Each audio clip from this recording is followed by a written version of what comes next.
अस्सलाम वालेकुम ख़वातीन व हज़रात, कैसे हैं आप लोग। उम्मीद करती हूँ सब खुश होंगे, मस्त होंगे, मगन होंगे इंशाअल्लाह ताला उल अज़ीज़। और मेरी दुआ भी यही है कि आप लोग जहाँ जहाँ भी हों अल्लाह ताला आपको अपनी हिफाजत में रखे, आपको अपनी अमानत में रखे अल्लाह ताला। आज का टॉपिक शुरू करने से पहले चंद फॉर्मेलिटीज़ जो इस चैनल के हवाले से हैं वो ये कि आप चैनल को सब्सक्राइब करना नहीं भूलिएगा, बेल आइकन का बटन प्रेस करना नहीं भूलें। और जो भी कमेंट आपके पास हैं, जो आप मुझे गाइडलाइंस दे सकते हैं, आपको लगता है कि हम इन चीज़ों पे अमल करके इस एफ़र्ट को जो है वो मज़ीद खूबसूरत से खूबसूरत तरीन बना सकते हैं, तो वो मुझ तक आप बिल्कुल भेजिए। साथ साथ आप मुझे कैचअप कर सकते हैं फ़ेसबुक पर, ट्विटर पर और इंस्टाग्राम पर भी। अब इसके बाद बात करते हैं हम आज के टॉपिक की। ठीक है, आज मैं बात कर रही हूँ कि आपने जैसे भी हालात हों, मेरे प्यारे दोस्तों, बच्चे भी देख रहे होंगे और मेरी प्यारी बहनें भी देख रही होंगी, और जो मुझे देख रहा है और सुन रहा है, आपने ना कभी मायूस नहीं होना है। कैसे भी हालात हों, कैसे भी मामलात हों, आपने डटे रहना है, आपने पीछे हटना नहीं है। हम पता है जब छोटे थे तो हमें बचपन से ये बात सिखाई गई कि जब आपके पास जैसे भी हालात आएँ, कभी आपके पास ऐसे भी हालात आएंगे कि जब चटनी रोटी खा के गुजारा करना पड़ेगा, कभी आपके पास ऐसे हालात होंगे कि जब अल्लाह ताला आपको बहुत अल्लाह ताला नवाज़ देगा। तो जैसे भी हालात आपके पास आ रहे हों उनसे आपने निमटना है और खुशी खुशी निमटना है। आपने मुंह नहीं बनाने हैं, आपने बैकअप नहीं करना है, आपने बैक स्टेप्स नहीं लेने हैं। आपने अपने छोटों को अपने ज़रिए इस बात की तलक़ीन करनी है और एक ऐसा प्रैक्टिकल उनको करके दिखाना है कि जिसके ज़रिए वो ये सीखें कि यार हमारे बड़े जो हैं वो कभी हिम्मत नहीं हारते थे, तो हमने भी हिम्मत कभी भी नहीं हारनी है। मैं मानती हूँ कि इस वक्त जो कंडीशन चल रही है वर्ल्ड वाइड, अगर आप देखें तो वो काफ़ी डिप्रेसिव है और लोगों को डिप्रेशंस हैं, टेंशन है, और लोगों को यही सोच है कि आगे क्या होगा क्या नहीं होगा। तो यार याद रखो कि मुस्तक़बिल की फ़िक्र छोड़ दो और अपने हाल की तरफ जो है ना वो नज़र डालो। आज का दिन जो भी आप शुरू कर रहे हो ना, उसको बहुत अच्छा बना लो, उसको इतना अच्छा बना लो कि कल का दिन तुम्हारा खुद ब खुद अच्छा हो जाए। और अगर चटनी रोटी खा के भी गुजारा करना पड़े तो कोई उसके अंदर मुज़ायक़ा नहीं है। और अगर आप मुरगन खा रहे हैं तो कोशिश करें कि और लोगों को भी उसमें शामिल कर लें, अपने पड़ोसियों को शामिल कर लें, और अपने जानने वालों को जो आपसे थोड़े कम लेवल पर हैं, जो आपके मदद के मतलब मुतमन्नी हैं, ज़रूरतमंद हैं, उन तक आप पहुंचने की कोशिश करें। उन तक भी थोड़ा आप पहुंचा दें, थोड़ा आप खा लें, थोड़ा उनको दे दें। इस तरह से सबका काम चलता रहेगा। यही हमें हमारा मज़हब सिखाता भी है। अच्छा, अब क्या है कि मायूसी से निमटने की क्या जो है वो सॉल्यूशंस हो सकते हैं। हम सॉल्यूशंस पे भी हमने कहा था कि हम बात करेंगे। मेरी जो छोटी सी समझदानी है जो भी है उस हिसाब से, और जो मेरी ज़िंदगी के उसूल हैं वो मैं आप तक शेयर कर रही हूँ। आपके भी जहन में कोई अच्छी बात आए तो ज़रूर शेयर कीजिएगा, कि ताकि किसी की ज़िंदगी हमारी किसी बात से अगर संवर जाती है तो समझ लें अपना तो काम हो गया भाई। ठीक है ना। तो पहली बात ये कि आपने अल्लाह पे तवक्कल नहीं छोड़ना है, आपने अल्लाह पर तवक्कल रखना है। जिस तरह से एक कीड़े को अल्लाह ताला पत्थर में भी रिज़्क़ दे देता है ना, बिल्कुल उसी तरह से आप इस बात को सोच लें कि आपका रिज़्क़ जो है वो अल्लाह ताला ने कहीं ना कहीं तो रखा है। जब परिंदे सुबह उठते हैं, जब वो अपने सफ़र पर निकलते हैं, तो उनको इस बात की टेंशन नहीं होती कि उनको खाना कहाँ से मिलेगा और कहाँ से नहीं मिलेगा। ये अल्लाह ताला की ज़ात है जो उनको रिज़्क़ फराहम करती है। वेल मछली कितना कितना खाती है, हमने पढ़ा, बड़ी रिसर्च आई उसके ऊपर।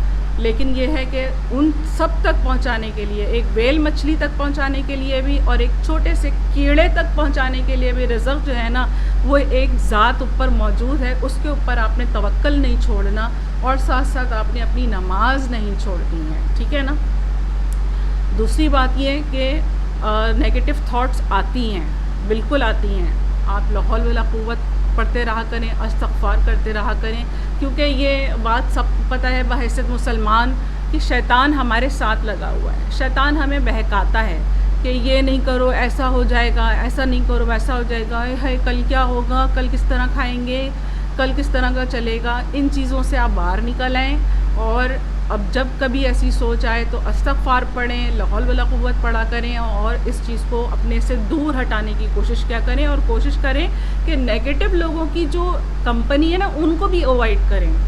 اپنے برین کو آپ نے ایسے ٹرینڈ کرنا ہے کہ آپ نے ان لوگوں سے دور رہنا ہے، آپ نے نیگیٹو تھاٹس سے بھی دور رہنا ہے، اور وہ لوگ جو نیگیٹیوٹی پھیلاتے ہیں، جو اسپریڈ کرتے ہیں، آپ نے ان کو بھی بائے بائے کہہ دینا ہے کہ بھائی آپ اپنے گھر میں خوش، ہم اپنے گھر میں خوش. ٹھیک ہے نا. تو 2 باتیں ابھی تک میں نے آپ کو بتائیں. پہلی چیز یہ کہ آپ نے اللہ پہ توکل مکمل رکھنا ہے. دوسری چیز آپ نے نیگیٹو تھاٹس کو بائے بائے کہنا ہے اور نماز کی پابندی نہیں چھوڑنی ہے. ٹھیک ہے. تیسری چیز جو میں نے اپنے بچپن میں سیکھی اور آپ کو بھی میں نے ابھی ذکر کیا وہ یہ کہ جیسے بھی حالات ہوں ان سے ایک فوجی کی طرح نمٹنا ہے. آپ جیسے بھی حالات ہوں، اپس اینڈ ڈاؤنس ہر کسی کی زندگی میں آتے ہیں. کوئی بادشاہ بھی ہونا تو وہ بھی سکون سے کبھی ہوتا ہے کہ نہیں ہوتا، اس کو بھی کوئی نہ کوئی پرابلمز ہوتی ہیں. ایک عام آدمی کو بھی پرابلمز ہوتی ہیں، ایک امیر آدمی کو بھی پرابلمز ہوتی ہیں. سب کی زندگی کے پرابلمز جو ہوتے ہیں وہ ڈفرینٹ ہوتے ہیں. لیکن ذہن کو آپ نے کیسے ٹرین کرنا ہے کہ آپ نے گھبرانا نہیں بلکہ اس سے نمٹنا ہے، کیونکہ کوئی نہ کوئی تو حل ہوگا. جیسے حضرت یوسف علیہ السلام کا واقعہ کوٹ کرتے ہیں اکثر سوشل میڈیا پہ لوگ، اللہ تعالیٰ ان کا بھلا کرے، کہ جب سارے دروازے بند تھے تب بھی آپ ایک دروازے کی طرف دوڑ پڑے تھے کہ کوئی نہ کوئی دروازہ جو ہے وہ کھل جائے گا، اور اللہ تعالیٰ نے ان کے لیے آسانی کی اور دروازہ کھل گیا. تو جب حالات کتنے بھی خراب ہو، ہر رات کے بعد جو ہے وہ پھر سویرا ہوتا ہے، یہ سب جانتے ہیں. اور اللہ تعالیٰ فرما رہا ہے کہ فَإِنَّ مَعَ الْعُسْرِ يُسْرًا إِنَّ مَعَ الْعُسْرِ يُسْرًا، بے شک ہر پریشانی کے بعد آسانی اور ہر آسانی کے بعد پریشانی ہے. یہ اللہ پاک کا وعدہ ہے، تو اس پر بھروسہ کر کے اس کے اوپر بالکل اپنا مکمل اعتقاد رکھیں. تیسری چیز تو ہو گئی ہے. اب چوتھی چیز یہ ہے جو سب سے امپورٹنٹ ہے، وہ یہ کہ ہم جس بھی سچویشن میں اس وقت سروائیو کر رہے ہیں، ہم سارے سروائیورز ہیں اس وقت. آپ یہ سوچیں کہ جب اچھا وقت نہیں رہا تو یہ وقت بھی نہیں رہے گا، یہ وقت بھی گزر جائے گا.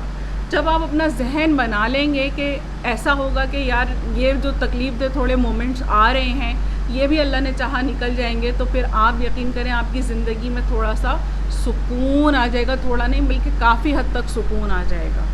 آپ نے یہ کام خود بھی پریکٹس کرنا ہے، آپ نے یہ کام دوسروں سے بھی پریکٹس کروانا ہے.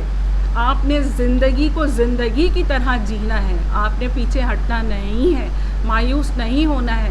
زندگی ہمیں صرف ایک بار ملتی ہے، اس کو مکمل طور پر جینا ہے اور پریشان نہیں ہونا ہے. اللہ تعالیٰ آپ کے لیے کہیں نہ کہیں سے کوئی نہ کوئی دروازہ، کوئی نہ کوئی آسانی ضرور کرے گا. جیسے بولا جاتا ہے نا، کہتے ہیں وہ ایک شعر ہے بڑا اچھا سا کہ عزائم جن کے بلند اور اونچا بخت ہوتا ہے، زمانے میں انہی کا امتحان ہمیشہ سخت ہوتا ہے. لہٰذا آپ یہ سمجھ لیں کہ آپ کے عزائم بھی بلند ہیں، آپ کا نصیب بھی بلند ہے اور آپ کا بخت بھی بلند ہے. تو اس لیے آزمائش بھی تھوڑی سی سخت ہے، یہ وقت بھی گزر جائے گا اللہ نے چاہا تو، اور پھر اس کے بعد انشاءاللہ تعالیٰ کبھی موقع ملے گا تو آپ کے ساتھ پھر بیٹھیں گے اور اچھے نوٹس پر اچھی پازیٹیو تھاٹس کے ساتھ بات کریں گے. آج کے لیے صرف اتنا ہی. میں اب آپ سے اجازت چاہوں گی. مجھے اپنی دعاؤں میں یاد رکھیے گا اور یاد رکھیے گا کہ آسانی بانٹنے والی شخصیت بنے، آسانی بانٹیں لوگوں کے اندر تاکہ لوگ جو ہیں وہ آپ کی ذات سے مستفید ہو سکیں اور کوئی نہ کوئی فائدہ اٹھا سکیں. میری ذات سے آپ کو اگر کوئی فائدہ پہنچ رہا ہو تو مجھے اپنی دعاؤں میں یاد رکھیے گا اور اپنے کامنٹس میں مجھے ضرور بتاتے رہیے گا. تب تک کے لیے، جب تک کہ میں نیکسٹ ویڈیو اپلوڈ کرتی ہوں، تب تک کے لیے میری جانب سے اللہ حافظ. امید ہے کہ کوئی بات آپ کو بری نہیں لگی ہوگی. اللہ حافظ، goodbye, tata, bye bye.